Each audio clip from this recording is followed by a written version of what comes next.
જૂના પાછળ ધકેલાય છે, નવા આગળ આવે છે. તો ડાયરેક્ટ આવી ગયા કે મને પહેલા જોઈ હતી મને માતાને વિડીયોમાં. હા 12 મહિનાથી રાહ જોતા હતા. અમુક 6 મહિનાથી રાહ જોતા હતા કે માં હુકમ કર ને તારા દર્શન કરવા છે.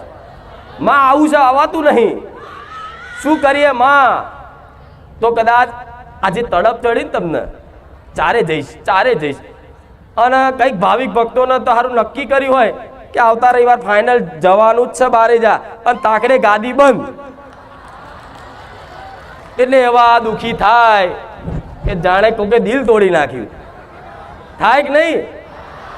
તો જેને હું ચાહતી હોય અને જે દીકરા ભાવિક ભક્તો મને ચાહતા હોય ને એને શું કરું? આવું જ કરું. છેક લાવું હું જતી રહું ને એમને નક્કી કરાવડાવું કે આ રવિવાર આવવાનું એ ગાદી બંધ. એટલે એવું થાય કે સારું મારી અમારા એવા કેવા ગુના પાપ છે કે માં અમે તારા પારે આવવાનું કરીએ છીએ પણ મેર જ નહીં આવતો.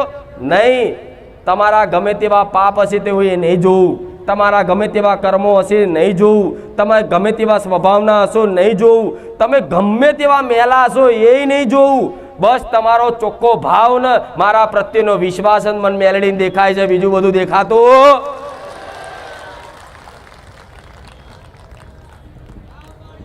એટલે કોઈ મારા પારે કોઈ માતાજીની ભક્તિ કરવા માટે અયોગ્ય નથી.